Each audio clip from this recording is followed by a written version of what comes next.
মনোজ বাজপেয়ী মানেই দুর্দান্ত acting. মনোজের cinema মানেই এখন সুপারহিট। কিন্তু মনোজ বাজপেয়ীর জীবনের অজানা কথা কি জানেন? হ্যাঁ, বাবার ভয়ে বাড়ি থেকে পালিয়ে গিয়েছিলেন। বাবার ভয়ে মুখ খুলতে পারতেন না বাজপেয়ী। অভিনেতা হওয়া ঠিক কতটা কঠিন ছিল মনোজের জন্য। চলুন আজ মনোজ বাজপেয়ীর জীবনের এমন এক অজানা অধ্যায়ের কথা তুলে ধরবো, যা হয়তো এর আগে আপনি জানেনই না। দেখুন, বলিউডে তার অভিনয় মন ছুঁয়েছে বারবার দর্শকের। তবে ইন্ডাস্ট্রিতে পা রাখা খুব সহজ ছিল না অভিনেতা মনোজ বাজপেয়ীর জন্য। বিহারের একটি ছোট্ট গ্রামে জন্ম মনোজের। অভিনয়ে আসার জন্য বাবার কাছে একটা সময় মিথ্যে বলতে হয়েছিল তাকে। যেদিন জানতে পারেন ছেলে অভিনয়ে পা রেখেছেন, ঠিক কী প্রতিক্রিয়া ছিল মনোজের বাবার? ছোটবেলা থেকেই মনোজের মনের ভিতরে স্বপ্ন ছিল অভিনেতা হওয়ার। একটা সময় প্রচুর পরিশ্রম করেছেন তিনি, এমনকি বাড়িতে মিথ্যে বলতে হয়েছে তাকে।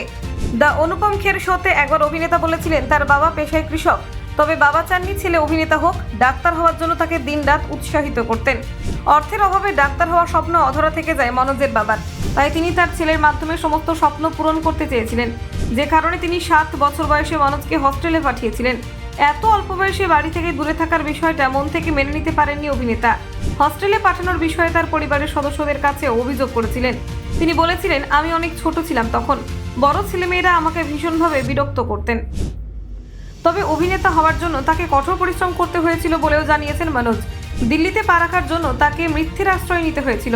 ক্লাস 12 পাশ করার পর তিনি তার মা বাবাকে জানান সিভিল সার্ভিস পরীক্ষার প্রস্তুতি নিতে দিল্লি যাচ্ছেন। বাবা মাকে সত্যিটা বললে তাকে দিল্লি যেতে দিতেন না, তাই তাকে মিথ্যে বলতে হয়েছিল। অভিনেতা তার বাবাকে বলেছিলেন, আমি ডাক্তার হতে পারবো না, কিন্তু আমি আইএএস হতে পারি এবং এর জন্য প্রস্তুতি নিতে দিল্লি যেতে চাই। মনোজের আগ্রহ দেখে পরিবারের সদস্যরা রাজি হয়ে যান তাকে দিল্লি পাঠাতে।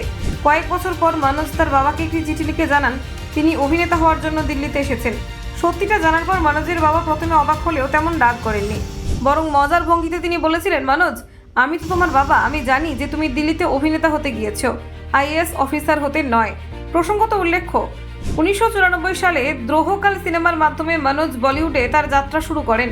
তবে তার জীবনের মোড় ঘুরিয়ে দেয় 1998 সালের সিনেমা সত্তা।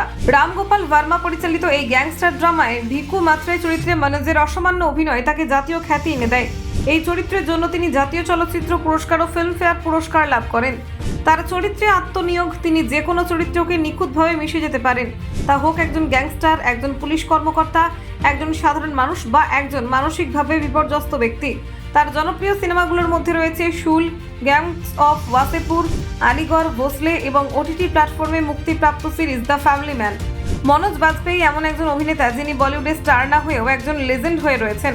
তার কাজের প্রতি নিষ্ঠা, কঠোর পরিশ্রম এবং অনন্য অভিনয় দক্ষতা তাকে ভারতের অন্যতম শ্রেষ্ঠ অভিনেতার আসনে প্রতিষ্ঠিত করেছে। তিনি প্রমাণ করেছেন যে শুধু গ্ল্যামার নয়, অভিনয় একজন অভিনেতার আসল পরিচয়। ব্যুরো রিপোর্ট, নির্ভীক বার্তা।